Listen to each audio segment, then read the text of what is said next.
Capítulo 12. De lo que contó un cabrero a los que estaban con Don Quijote. Estando en esto, llegó otro mozo de los que les traían de la aldea el bastimento y dijo: ¿Sabéis lo que pasa en el lugar, compañeros? ¿Cómo lo podemos saber?, respondió uno de ellos. Pues sabed, prosiguió el mozo, que murió esta mañana aquel famoso pastor estudiante llamado Grisóstomo, y se murmura que ha muerto de amores de aquella endiablada moza de Marcela, la hija de Guillermo el Rico, aquella que se anda en hábito de pastora por esos andurriales. Por Marcela, dirás, dijo uno. Por esa digo, respondió el cabrero, y es lo bueno que mandó en su testamento que le enterrasen en el campo como si fuera moro, y que sea al pie de la peña donde está la fuente del Alcornoque, porque según es fama y él dicen que lo dijo, aquel lugar es donde él la vio la vez primera. Y también mandó otras cosas tales que los abades del pueblo dicen que no se han de cumplir, ni es bien que se cumplan, porque parecen de gentiles. A todo lo cual responde aquel gran su amigo Ambrosio, el estudiante, que también se vistió de pastor con él, que se ha de cumplir todo, sin faltar nada, y como lo dejó mandado Grisóstomo, y sobre esto anda el pueblo alborotado. Mas a lo que se dice, en fin se hará lo que Ambrosio y todos los pastores sus amigos quieren, y mañana le vienen a enterrar con gran pompa a donde tengo dicho. Y tengo para mí que ha de ser cosa muy de ver, a lo menos yo no dejaré de ir a verla, si supiese no volver mañana al lugar. Todos haremos lo mismo, respondieron los cabreros, y echaremos suertes a quién ha de quedar a guardar las cabras de todos. Bien dices, Pedro, dijo uno, aunque no será menester usar de esa diligencia, que yo me quedaré por todos, y no lo atribuyas a virtud y a poca curiosidad mía, sino a que no me dejan dar el garrancho que el otro día me pasó este pie. Con todo eso te lo agradecemos, respondió Pedro. Y Don Quijote rogó a Pedro le dijese qué muerto era aquel y qué pastora aquella, a lo cual Pedro respondió que lo que sabía era que el muerto era un hijodalgo rico, vecino de un lugar que estaba en aquellas sierras, el cual había sido estudiante muchos años en Salamanca, al cabo de los cuales había vuelto a su lugar con opinión de muy sabio y muy leído. Principalmente decían que sabía la ciencia de las estrellas y de lo que pasan allá en el cielo el sol y la luna, porque puntualmente nos decía el cris del sol y de la luna. Eclipse se llama, amigo, que no cris, el escurecerse esos dos luminares mayores, dijo Don Quijote. Mas Pedro, no reparando en niñerías, prosiguió su cuento diciendo: asimismo, adivinaba cuándo había de ser el año abundante o estil. Estéril, queréis decir, amigo, dijo Don Quijote. Estéril o estil, respondió Pedro, que todo se sale allá. Y digo que con esto que se decía se hicieron su padre y sus amigos, que le daban crédito muy ricos, porque hacían lo que él les aconsejaba, diciéndoles: sembrad este año cebada, no trigo. En este podéis sembrar garbanzos y no cebada.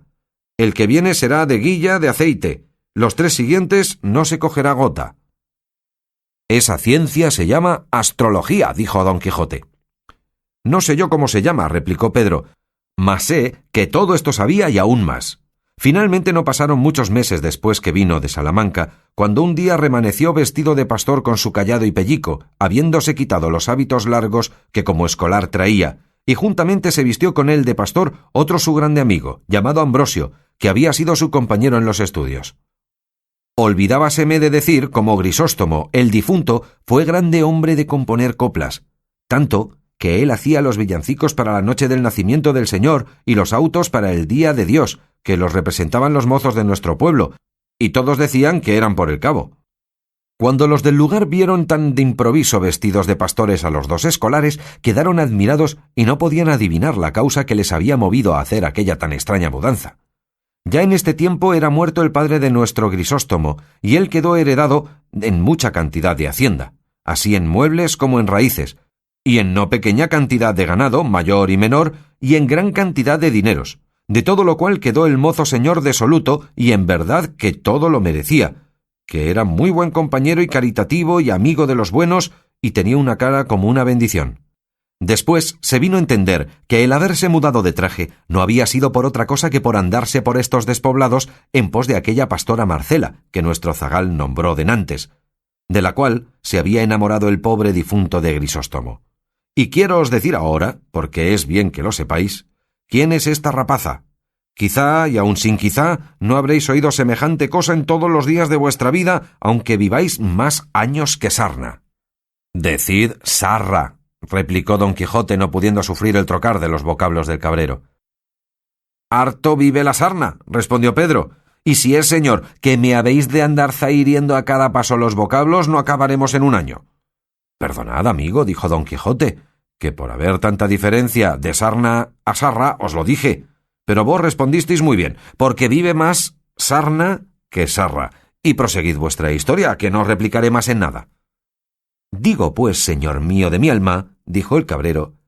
que en nuestra aldea hubo un labrador aún más rico que el padre de Grisóstomo, el cual se llamaba Guillermo, y al cual dio Dios, amén de las muchas y grandes riquezas, una hija de cuyo parto murió su madre, que fue la más honrada mujer que hubo en todos estos contornos. No parece sino que ahora la veo con aquella cara que del un cabo tenía el sol, y del otro la luna, y sobre todo hacendosa y amiga de los pobres, por lo que creo que debe de estar su ánima a la hora de ahora gozando de Dios en el otro mundo. De pesar de la muerte de tan buena mujer, murió su marido Guillermo, dejando a su hija, Marcela, muchacha y rica, en poder de un tío suyo sacerdote y beneficiado en nuestro lugar. Creció la niña con tanta belleza que nos hacía acordar de la de su madre, que la tuvo muy grande, y con todo esto se juzgaba que le había de pasar la de la hija. Y así fue, que cuando llegó a edad de 14 a 15 años, nadie la miraba que no bendecía a Dios, que tan hermosa la había criado, y los más quedaban enamorados y perdidos por ella. Guardábala su tío con mucho recato y con mucho encerramiento, pero con todo esto, la fama de su mucha hermosura se extendió de manera que así por ella, como por sus muchas riquezas, no solamente de los de nuestro pueblo, sino de los de muchas leguas a la redonda y de los mejores de ellos, era rogado, solicitado e importunado su tío se la diese por mujer. Mas él, que a las derechas es buen cristiano, aunque quisiera casarla luego, así como la había de edad, no quiso hacerlo sin su consentimiento, sin tener ojo a la ganancia y granjería que le ofrecía el tener la hacienda de la moza dilatando su casamiento. Y a fe que se dijo esto en más de un corrillo en el pueblo, en alabanza del buen sacerdote, que quiero que sepa, señor andante, que en estos lugares cortos de todo se trata y de todo se murmura, y tened para vos, como yo tengo para mí, que debía de ser demasiadamente bueno el clérigo que obliga a sus feligreses a que digan bien de él, especialmente en las aldeas.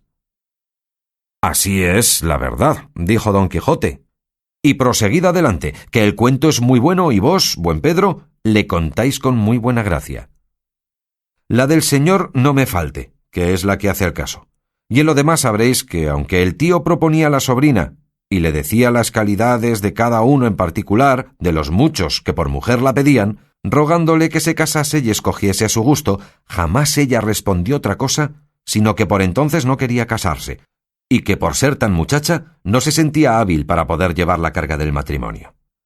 Con estas que daba, al parecer, justas excusas, dejaba el tío de importunarla y esperaba a que entrase algo más en edad, y ella supiese escoger compañía a su gusto, porque decía él, y decía muy bien, que no habían de dar los padres a sus hijos estado contra su voluntad.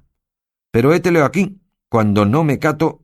que remanece un día la melindrosa Marcela hecha pastora, y sin ser parte su tío ni todos los del pueblo que se lo desaconsejaban, dio en irse al campo con las demás zagalas del lugar, y dio en guardar su mismo ganado. Y así como ella salió en público y su hermosura se vio al descubierto, no os sabré buenamente decir cuántos ricos mancebos, hidalgos y labradores han tomado el traje de Grisóstomo y la andan requebrando por esos campos. Uno de los cuales, como ya está dicho, fue nuestro difunto, del cual decían que la dejaba de querer y la adoraba. Y no se piense que porque Marcela se puso en aquella libertad y vida tan suelta y de tan poco o de ningún recogimiento, que por eso ha dado indicio, ni por semejas, que venga en menoscabo de su honestidad y recato. Antes es tanta y tal la vigilancia con que mira por su honra, que de cuantos la sirven y solicitan, ninguno se ha alabado, ni con verdad se podrá alabar, que le haya dado alguna pequeña esperanza de alcanzar su deseo.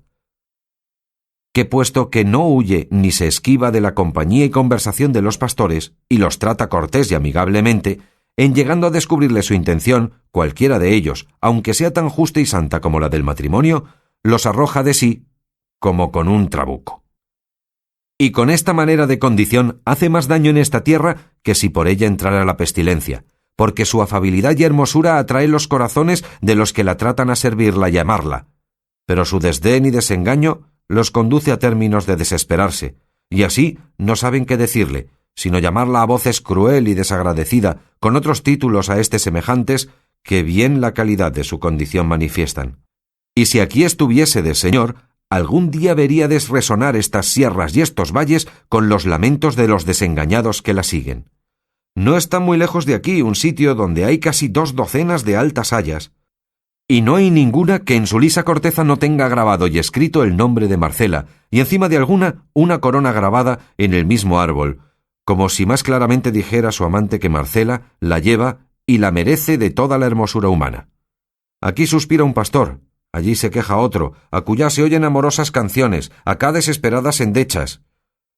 ¿Cuál hay que pasa todas las horas de la noche sentado al pie de alguna encina o peñasco, y allí sin plegar los llorosos ojos, embebecido y transportado en sus pensamientos, le halló el sol a la mañana? ¿Y cuál hay que sin dar vado ni tregua a sus suspiros, en mitad del ardor de la más enfadosa siesta del verano, tendido sobre la ardiente arena, envía sus quejas al piadoso cielo? Y de este y de aquel y de aquellos y de estos, libre y desenfadadamente triunfa la hermosa Marcela. Y todos los que la conocemos estamos esperando en qué ha de parar su altivez y quién ha de ser el dichoso que ha de venir a domeñar la condición tan terrible y gozar de hermosura tan extremada. Por ser todo lo que he contado tan averiguada verdad,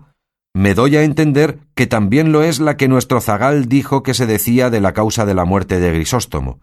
Y así os aconsejo, Señor, que no dejéis de hallaros mañana a su entierro, que será muy de ver, porque Grisóstomo tiene muchos amigos, y no está de este lugar a aquel donde manda enterrarse media legua. En cuidado me lo tengo, dijo don Quijote, y agradézcoos el gusto que me habéis dado con la narración de tan sabroso cuento. Oh, replicó el cabrero, aún no sé yo la mitad de los casos sucedidos a los amantes de Marcela, mas podría ser que mañana topásemos en el camino algún pastor que nos los dijese. Y por ahora, bien será que os vais a dormir debajo de techado, porque el sereno os podría dañar la herida, puesto que esta es la medicina que se os ha puesto, que no hay que temer de contrario accidente.